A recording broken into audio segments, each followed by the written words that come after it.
हाय friends, Pinky's food life रो गोटे सुंदर वीडियो को आपण मानक स्वागत करुच्ची।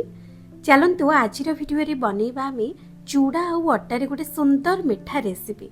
ए रेसिपीटी खाइबा पई जित्तिकी टेस्टी देह पई मध्य बहुत हेल्दी। ए रेसिपीटी को आपण घरे निहाती बनातु, देखिबे छोट ठारू बड़ पर्यंत समस्ते बहुत पसंद करिवे। तेबे मिठा रेसिपीटी को देखिबा पई वीडियोटी को शेष जाए देखंतु। आज मीठा रेसिपी बनैबा देखि पारुथिबे मोटी गोटे पैन को गरम करि नेछि। पैन गरम हैला परे मु सेथिरे गोटे कप अटा ऐड करूछि। आपण आपणकर दरकार अनुसार अटार क्वांटिटी अधिक करि मध्य नै परिबे। एबे चलंतु आमे स्पैचुला रे अटा को भल भाबरे लो टू मीडियम फ्लेम रे रखि एमिति फ्राई करिबा। अटा टिके फ्राई हे आसिले मु सेथिरे गोटे छोट बाउल ले half bowl grated coconut add करूछि। मन रखिए नड़िया को एमती ग्रेटेड करी मिठार ऐड कले रेसिपीटी बहुत बढ़िया बनिबो। एबे चलंतु सबको भलरे मिक्स करदेबा। एबे एथिरे देखंतु मु 1/4 कप रो चूड़ा ऐड करूची। ए रेसिपी रे चूड़ा ऐड करबा द्वारा रेसिपीटी बहुत बढ़िया लागि थाए। एबे चलंतु सबको भल भाबरे मिक्स करदेबा। एबे चलंतु भलरे सबको मिक्स करी टिके फ्राई करदेबा। एबे एथिरे देखि पारुथिबे मु गोटे टेबल स्पून रो गुजराती पाउडर ऐड करूची, जहा फଳରେ मिठार फ्लेवर बहुत बढ़िया रही थाए। एबे एथिरे मु गोटे टेबल स्पून रो गुआ घियो ऐड करूची।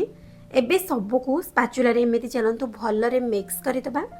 लो टू मीडियम फ्लेम रे रखी याको भल भाबरे मिक्स करके फ्राई करबा। माने रखिबे हाई फ्लेम रे बिल्कुल भी याको फ्राई करिवे नहीं, लो टू मीडियम फ्लेम रे रखी एमते हल्का हल्का फ्राई करिवे।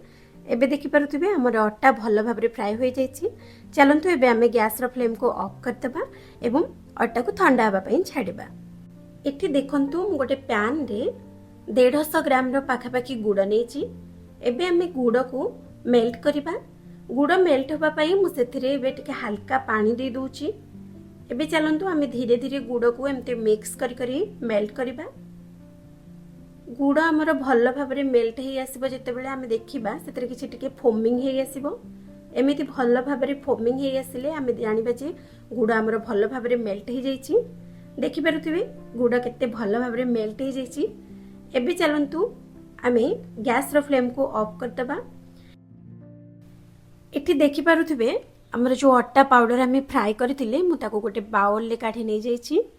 एबे चलंतु ए अट्टा रे मु एबे किछि काजू को ऐड करूची। आपण चाहिले जे कोनसे ड्राई फ्रूट्स मध्ये ऐड कर परबे। एबे गोटे स्पून ने चलंतु भल भाबरे काजू को एमती मिक्स कर देबा ए पाउडर रे। देखि पारथुबे एबे भल भाबरे मिक्स होई गला। एबे मु गोटे बाउल ले काढी देखंतु गुड़ पानी को नै जाइछि। एबे ए गुड़ पानी को चलंतु ए पाउडर रे हमें दे देबा एवं गोटे स्पून ने एमते धीरे धीरे सबको भल भाबरे मिक्स कर देबे। मने रखिबे ए गुड़ पानी गरम थिबा अवस्था रे ही टिके एको ऐड करिवे, नहले गुड़ ठंडा हे गला परे या गोटालिया भी ही जाई पारे। तेणु या हल्का गरम थिबा अवस्था रे हमें पाउडर रे ऐड कले बहुत भल भाबरे ता मिसी जाई परिबो। एबे देखंतु भल भाबरे स्पून ने मताको मिक्स करि देइछि। एबे देखि पारुथिबे मु ए डो को गोटे कदली पत्र को आनी रखी देइछि एवं दुई हाथ रे मु एमती तेल लगे देइछि। आपण हाथ रे बा किछि जे कोनोसी प्लेट रे ऑयल लगे डो को रखी देबे एवं दुई हाथ रे एमती तेल लगे डो को दुई हाथ रो पापुली रे एमती भल भाबरे चिकन करि नेबे। मु एठी राउंड शेप देइछि, आपण जे कोनोसी शेप रो मध्ये नै बनै परबे। एबे देखंतु मु गोटी गोटी करी सब डो रु एमिति राउंड शेप रो मिठा बनै दिछि। एबे चलंतु हमें मिठा को एबे स्टीम दबा। एठी देखि परथुबे मु गोटे स्टीमर रे गोटे कदली पत्र दे देइछि। कदली पत्र रे एबे गोटी गोटी करी मु सब मिठा को एबे ऐड करि दोछि। आपण चाहिले को इडली मेकर रे बा जे कोनोसी पैन ने मध्ये बनै परिबे बा स्टीमर रे मध्ये बनै परिबे। एबे देखि परथुबे मु सब मिठा को एबे ऐड करि देली।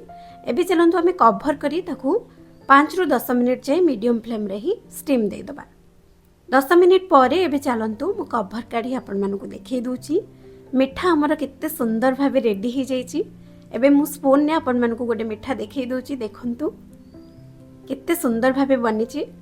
चलंतु एबे मु गोटे प्लेट रे सब मिठा को सर्व करि दोछि। देखि पारथिबे आज रो मिठा रेसिपी केते सुंदर देखा जाउछि। आपण माने घरे ही मिठा रेसिपी को निहाती बनांतु। बहुत कम इंग्रेडिएंट रे एवं बहुत कम समय रे मिठा रेसिपी बनी परिबो एवं घरर छुआठू बड़ पर्यंत समस्त मीठा रेसिपी को निहाती पसंद करेंगे। एबे देखंतु मु गोटे मिठा को भांगी दुई हाथ रे देखै दूची। मिठार भीतर साइड देखि पारुथिबे केते सुंदर देखा जाउची। मिठा बहुत सॉफ्ट भी ହେଇची।